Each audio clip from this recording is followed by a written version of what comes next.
राम राम भाई सभी को। तो आज हम लोग इस क्लास में जो बचा हुआ क्वेश्चंस था महाजनपद काल से वो सारे क्वेश्चंस करेंगे और आज ख़त्म कर देंगे सारे क्वेश्चंस को। ठीक है, तो चलिए शुरू करते हैं आज का क्लास। तो सबसे पहले हम लोग क्या कहते हैं, राम राम। ठीक है, इससे अपना क्लास स्टार्ट करते हैं इस शब्द से।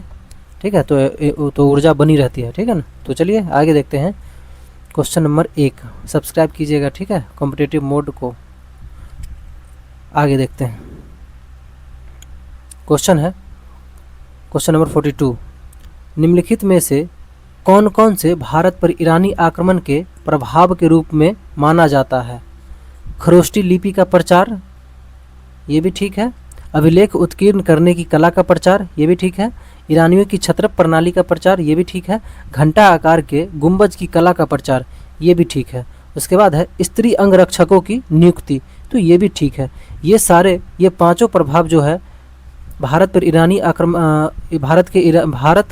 ईरानी आक्रमण के प्रभाव के रूप में ये सारे प्रभाव दिखते हैं। ठीक है, ये सारे दिखते हैं। तो इस हिसाब से हमारा ऑप्शन हो जाएगा डी। 1 2 3 4 5 ये पांचों सही बात है, तो डी हो जाएगा सही आंसर। आगे देखते हैं क्वेश्चन नंबर 43। क्वेश्चन है निम्नलिखित में से कौन सा एक सिकंदर के आक्रमण का प्रभाव नहीं था? देखिए, इस आक्रमण ने भारत और यूनान के बीच प्रत्यक्ष संपर्क स्थापित करवाया, तो ये भी प्रभाव था, यहाँ नहीं पूछा गया है। ठीक है, उसके बाद है इस आक्रमण ने पश्चिमोत्तर भारत में यूनानियों की स्थापना का मार्ग प्रशस्त किया, तो ये भी ठीक बात है। सिकंदर अनेक उपनिवेशों की स्थापना के लिए उत्तरदायी था। सिकंदर अनेक उपनिवेशों की स्थापना के लिए उत्तरदायी था। ठीक है, तो ये भी ठीक बात है। आगे है उसने भारत को यूनान की रियासत बनाया, तो ये गलत है। ठीक है, ये गलत है और हमसे गलत ही पूछा गया है, नहीं पूछा गया है। तो option number D is the right answer. ये सिकंदर के आक्रमण का प्रभाव नहीं था, इसलिए डी हो जाएगा सही आंसर। आगे देखते हैं क्वेश्चन नंबर 44।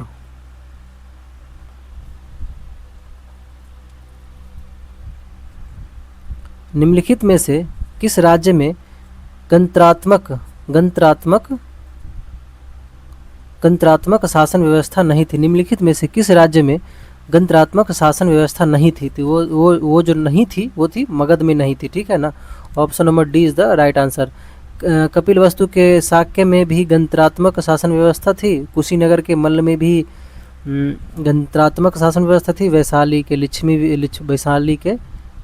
में भी गणतंत्रात्मक शासन व्यवस्था थी। ठीक है, तो क्वेश्चन नंबर अब 45 है। तो देखते हैं क्वेश्चन नंबर 45। निम्नलिखित में से किसे सेनिया नियमित और अस्थायी सेना रखने वाला कहा जाता था? तो वो कहा जाता था बिंबिसार को। Option number A is the right answer. आगे देखते हैं क्वेश्चन नंबर 46। क्वेश्चन है निम्नलिखित में से किसे उग्रसेन भयानक सेना का स्वामी कहा जाता था? तो वो महापद्म नंद को भयानक सेना का स्वामी कहा जाता था, महापद्म नंद को। ठीक है, और ये ही नंद वंश का संस्थापक भी था। ठीक है ना, नंद वंश का संस्थापक।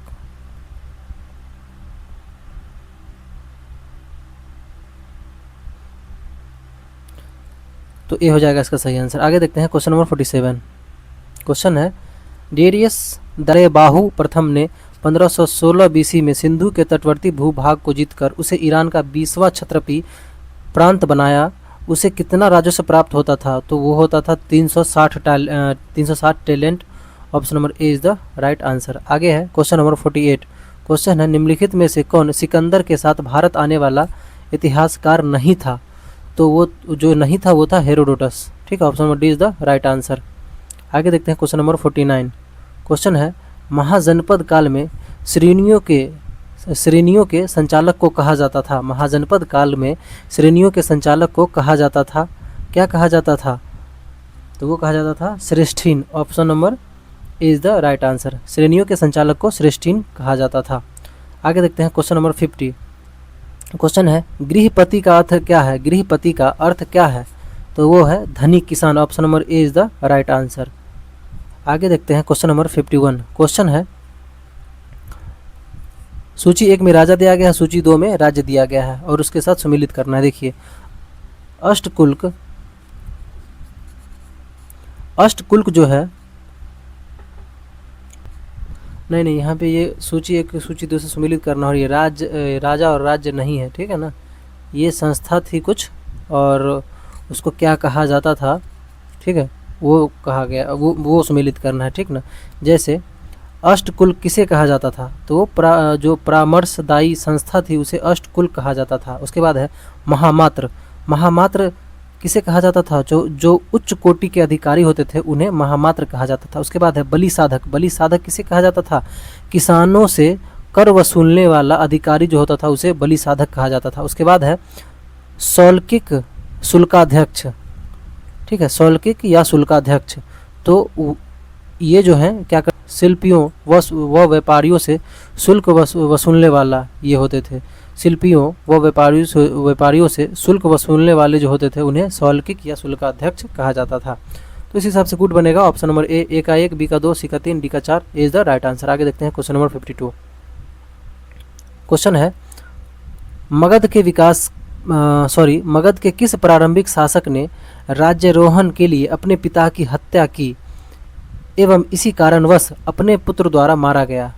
तो वो कौन सा शासक था, प्रारंभिक शासक, तो वो था अजातशत्रु, ठीक है, Ajatashatru. Option number B is the right answer. Ajatashatru Bimbisara को मार करके राजा बना था, ठीक है ना। तो उसके बाद बिंबिसार को उदयन ने मारा था, तो इसलिए कहा जाता है अजातशत्रु को ही पिता की हत्या एवं इसी कारण अपने पुत्र द्वारा मारा गया। तो ऐसा कौन सा शासक था जो इस प्रकार राज्यारोहण किया था, तो वो अजातशत्रु ही था। Option number B is the right answer. आगे देखते हैं क्वेश्चन नंबर 53। क्वेश्चन है विश्व का पहला गणतंत्र वैशाली में किसके द्वारा स्थापित किया गया था, मौर्य द्वारा, नंद द्वारा, गुप्त द्वारा, लिच्छवी द्वारा। तो वो लिच्छवी द्वारा किया गया था। Option number D is the right answer. आगे देखते हैं क्वेश्चन नंबर 54। क्वेश्चन है सूची 1 में महाजनपद दिया गया है, सूची 2 में राजधानी दिया गया है और उसके साथ सम्मिलित करना है। देखिए कुरु की राजधानी इंद्रप्रस्थ थी, ठीक है,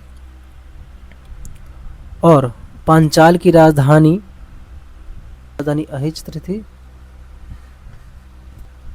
उसके बाद है कौशल की राजधानी साकेत थी।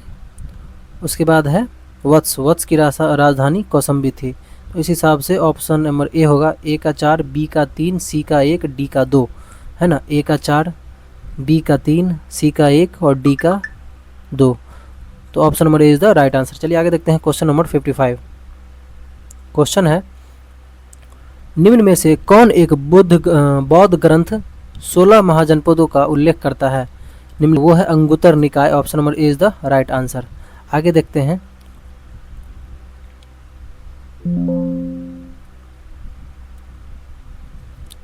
Question number 56।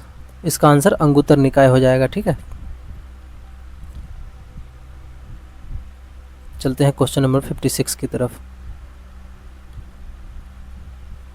क्वेश्चन है छठी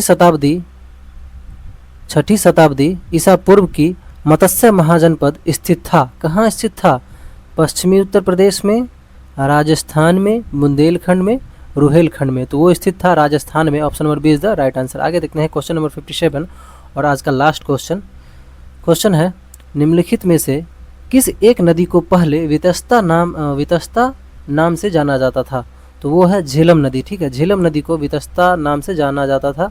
option number B is the right answer. तो ये था आज का कुछ क्वेश्चंस और लास्ट में आंसर की दिया हुआ है, पीडीएफ से आप लोग खुद से सॉल्व कीजिएगा और मिलते हैं फिर आपसे इसके नेक्स्ट क्लास में नेक्स्ट टॉपिक के साथ। कंप्लीट होता है महाजनपद काल, ठीक है। हाँ, एक चीज़ बताइएगा कमेंट में आप लोग, ये जो 360 टैलेंट है इसका क्या मतलब है, 360 टैलेंट ये क्या था, इसके बारे में बताइएगा कमेंट में, ठीक है। कमेंट में बताइएगा। मिलते हैं आपसे, तब तक के लिए बाय बाय।